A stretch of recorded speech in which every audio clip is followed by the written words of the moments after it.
Chris Bledsoe's detailed experiences of alien encounters and UFO sightings have become some of the most debated in recent history. While most encounters are confusing or completely wiped from the abductee's memory, Chris found a way to unlock his first experience through hypnosis regression therapy. And on January 8th, 2007, he and some coworkers decided to go fishing to celebrate a 4-month job that they had just finished. He went with his son, 17-year-old Chris Bledsoe Jr., and 3 coworkers. They had driven about 3 miles out to Cape Fear River that ran through Fayetteville. They all rode in Chris's 4-door pickup along a cornfield and through the muddy riverbanks to get to the fishing spot, and they arrived around 3 p.m. After fishing for a while, Chris wanted to get some alone time, so he made the excuse he was going to go out to look for wildlife. At about 5:15 p.m., he took a short walk away from the group so that he could have a moment to pray. The sun was setting and the trees made it even darker. As he started down the road, he heard something strange on his left side. It sounded like footsteps walking beside him somewhere in the trees, so he stopped. He thought maybe it was a deer or a turkey, but he noticed that whatever was walking had also stopped, and when he started again, so did the other footsteps, which just kind of creeped him out, made his skin crawl. And he got down on his knees to see through the brush and the trees, but he couldn't see anything out of the ordinary, just more trees and shrubs. He kept walking to a point where a bit of remaining sunlight broke through the trees, and the sound of the other footsteps had faded. He kept walking west, uphill, and once he got to the top of the hill, he saw a strange light in the sky. At first, he thought it was the sun setting just over the trees, but he noticed there was 2 of them. It looked like there were 2 bright suns hanging up in the sky. The odd shapes then began to move through the clouds in small circles, and the strings of fire burst from the edges of the orbs. Another light appeared beside the other 2 in the blink of an eye, making 3 in total. They slowly shifted in the air until suddenly they came to a dead stop, like they had hit a cushion of atmosphere. The next thing Chris remembered was returning to the fishing spot.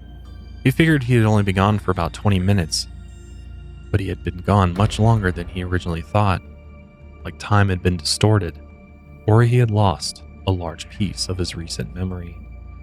Back at the river, Chris noticed his son, Chris Jr., wasn't there. His coworkers told him that he had been out looking for him for a few hours but never came back. Chris panicked and went to go look for him, so he ran back to the edge of the woods. His son came out from the nearby bush where he had been hiding at the edge of a field. Chris Jr. looked disturbed and could barely talk, but he eventually explained that he had been hiding in the bushes after seeing 2 red orbs about the size of baseballs floating 3 feet above the ground in the dark forest. When the red orbs got within 15 feet of him, he saw the orbs were attached to 2 translucent creatures. The red orbs were actually their mechanical eyes that closed like a camera shutter. Chris Jr. hid in the brush for several hours while the creatures walked on all 4s, collecting bottles and trash from the area. After explaining what had happened to his dad, he said he just wanted to go home. When they returned to the fishing spot, he told the other guys what had happened. And while they listened, they noticed 8 or 9 stars in the sky rapidly shifting around in strange, distorted motions. The 3 bright sun-like objects had also returned, and they all watched as the floating lights slowly descended towards the ground, about 100 to 150 yards from them, on the opposite side of the river, and they looked as big as a 2-story house. Someone mentioned they might have been flares falling to the ground, but 2 of Chris's coworkers said they had seen flares before, and what they saw in the sky definitely weren't flares. Frightened by the strange objects, they all dropped their belongings. Some thought the UFOs meant the country was being invaded, but none of them knew what was really going on. So they all hopped into Chris's truck, and they sped off. The lights remained in the sky until they disappeared into the forest. But they also witnessed another large bright white object over another bank of trees closer to them than the other lights. It appeared to be the shape of a massive football that had flashing spikes coming out of it. Chris described the spikes like lights shining through blades of a helicopter. Then Chris heard a scream from the back seat. 2 of his coworkers had spotted a strange creature running on all 4s behind the truck for a moment, but it soon darted into the trees. Chris accelerated the truck until they reached the edge of a nearby neighborhood, where he drove across the front yard and pulled up to the front door of the closest mobile home. The front door was open and a TV was turned on inside. Desperate for help, one of the coworkers got out of the truck and banged on the screen door, but no one answered. The house had been abandoned. The coworker got back into the truck, and Chris sped out to the road where they spotted the strange glowing machine hovering about 15 feet in the air. was about 40 to 50 feet long, and it glowed as bright as a small sun. Suddenly, they heard 3 gunshots ring out. They assumed one of the neighbors was shooting at the strange machine. The glowing machine then began to move toward the truck and pass directly overhead, and the light from the machine blinded them all. But Chris noticed the machine was completely silent as it flew. For whatever reason, Chris didn't feel any sense of fear in that moment. If anything, he was at peace when the object passed over. The object then rose further into the air, turned north, and darted into the sky like it was shot out of a cannon. Within seconds, it was gone. After things settled down, the 3 coworkers argued about who would go home first. If this was the end of the world, they wanted to spend as much time with their family as they could. So Chris took each of them home as fast as possible. Chris and his son eventually pulled up to their home, but now something else was wrong. As he pulled up to their driveway, he heard his 15 dogs viciously barking in the backyard. When he got to the back, he saw his Chesapeake Bay retriever, Rosie, barking out of the woods with the hair on her back sticking up. Chris thought someone was trying to break into their garage near the tree line at the edge of his property, so he told his son he was going to go have a look. Although Chris Jr. was scared, he agreed to join him. First, he let Rosie loose, and she sped off toward the garage. As Chris followed, he noticed the dog focused more on the woods and not the garage itself. He figured there might have been a black bear or an intruder further out in the woods, and the plan was to let Rosie flush them out. He gave the command and Rosie took off into the trees. Chris and his son looped back through the yard waiting for the intruder to emerge from the other side of the woods. Chris then ran up toward the tree line where he heard Rosie running.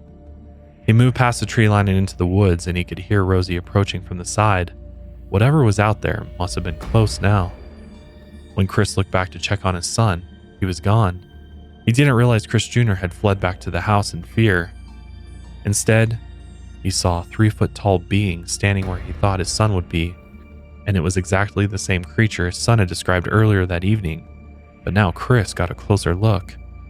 This being's skin was the color of the moon, and it looked like it was dipped in glass. It had a glowing mark on its chest in the shape of a triangle. Chris said to the creature, "I surrender."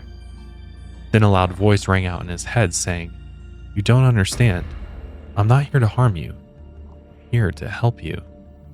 In seconds, Rosie came rushing out of the bushes and the creature vanished. Rosie then kept running deeper into the forest, and he didn't see her again for 2 days. After Chris's experience on January 8, 2007, he struggled to believe what he had seen that day. In the few days after, he realized that his Crohn's disease had actually been fully healed. From the day he witnessed the UFOs, he claims he has never experienced another symptom.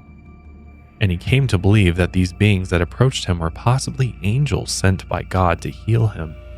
As hard as he tried to remember the first encounter with the creatures out near the river, he couldn't. His memory suffered from a 4-hour gap he couldn't fill.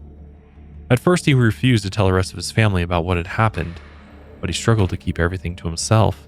When he finally told them about it, they couldn't believe him. In their eyes in the Southern Bible Belt, he was talking about something demonic, not something extraterrestrial. He mostly stayed inside and waited for the beings to return, but his experience put a strain on his marriage. His wife supported him, but she didn't believe he had witnessed any beings. They argued over whether it was in his imagination or not. But despite their disagreement, his wife was confident they would work through Chris's problems as a family. She only asked one thing from him. She begged him not to talk about it around their kids because it gave them nightmares. And his daughter was also getting bullied at school because Chris had become the crazy UFO guy around town. So Chris tried to keep everything to himself. But the more time passed, the more Chris was desperate for answers.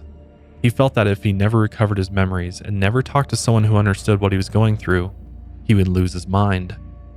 So he reached out to MUFON, and they came to his house to interview him. For those that don't know, MUFON, or the Mutual UFO Network, is a non-profit organization of volunteers who study UFO sightings. It has roughly 4,000 members worldwide, with chapters in more than 43 countries and all 50 states. At first, they kind of began with just these really in-depth UFO investigations, but in more recent years, they've been a little criticized because their organization is drifting more into conspiracy theories or like the politics of outer space, which I don't see anything necessarily wrong with that. But I think people miss the days when it was strictly UFO investigations. Light out, everybody.